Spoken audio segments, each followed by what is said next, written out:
Oui, je crois qu'on est de plus en plus nombreux à sentir que la façon actuelle de gérer les entreprises atteint ses limites. Il n'y a pas grand monde qui est heureux dans les entreprises, mais c'est même vrai dans les hôpitaux, dans les écoles.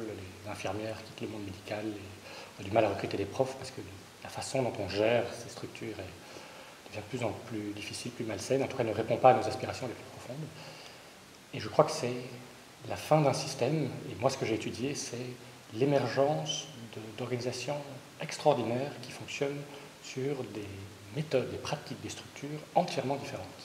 Donc qui ont osé remettre en question l'ensemble des pratiques actuelles pour créer des structures qui sont entièrement différentes, des pratiques entièrement différentes, et ce qui se passe dans ces organisations est assez extraordinaire. Et donc, ce qui est assez passionnant, c'est de voir qu'au même moment, à différents endroits de la planète, les mêmes choses émergent. Il semble qu'on soit prêt, qu'il y a quelque chose dans l'air qui est prêt à passer à l'étape. Donc quand on regarde ces boîtes qui sont en train d'émerger, qui fonctionnent sur des pratiques, des structures entièrement différentes, il y a d'après moi trois grandes percées, trois choses fondamentalement nouvelles qu'elles nous apportent. La première, c'est qu'elles sont arrivées à se structurer avec des méthodes plus puissantes que l'hierarchie classique.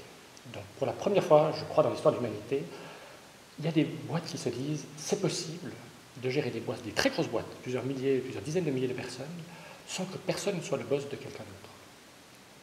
Alors ça fonctionne avec des structures entièrement différentes, et je sais que quand je dis ça, j'induis en erreur, les gens pensent que alors tout le monde est égal, que c'est du consensus. Non, c'est pas du tout ça. C'est quelque chose de plus puissant qui est inspiré des systèmes complexes dans la nature. Dans la nature, il n'y a pas de boss, et on a des systèmes qui sont extraordinairement plus complexes que nos organisations, et donc il est temps que nous apprenions de ces systèmes-là. Donc voilà une première percée, fonctionner sans hiérarchie.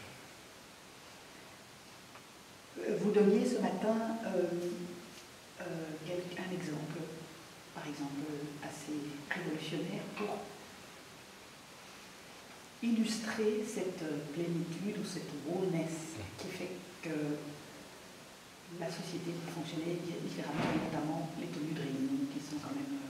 Si vous avez élaboré là-dessus, ce serait fort intéressant. Alors une autre percée, c'est que ces organisations nous invitent à oser être pleinement nous-mêmes dans toutes les dimensions de notre être, alors que traditionnellement nos organisations, on a un petit peu peur de notre boss, de la promotion, etc., et on se montre d'une façon très étriquée. Et ils ont mis en place toutes sortes de très très belles pratiques. Pour faire ça, je vais juste en raconter une très courte. Dans une des organisations, dans toutes les réunions, salles de réunion, il y a des petites cymbales comme ça. Et la pratique là-bas veut qu'une personne se charge de prendre ces cymbales, et si quelqu'un dans la réunion parle depuis son ego, veut avoir raison, veut s'imposer son point de vue, veut... et tout le monde est obligé d'être en silence et de dire ok, je me réaligne avec quelque chose de plus profond. Et ils sont tellement habitués à ça qu'ils n'utilisent quasiment plus, et donc il se passe dans cette boîte-là quelque chose d'extraordinaire, des réunions sans ego. Juste une pratique, mais pour nous amener à être dans plus de profondeur, à amener la plénitude de notre humanité, toute la gloire de notre humanité dans le rapport au travail. Mais il semble que ça puisse fonctionner vraiment dans tous les secteurs, en tout cas les 12 organisations que j'ai étudiées sont dans un secteur extraordinairement divers, donc il y a là-dedans des usines, mais il y a des soins de santé, il y a une école, il y a des associations sans but lucratif, donc il y a vraiment de tout.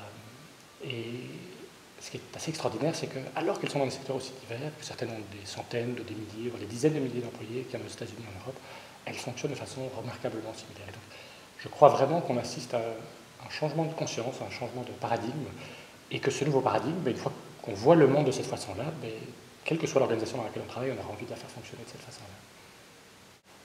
Donc le principe de ces organisations qui arrivent à fonctionner, même avec des milliers, voire des dizaines de milliers de personnes, sans hiérarchie, c'est qu'elles ont inventé un processus de décision tout à fait nouveau.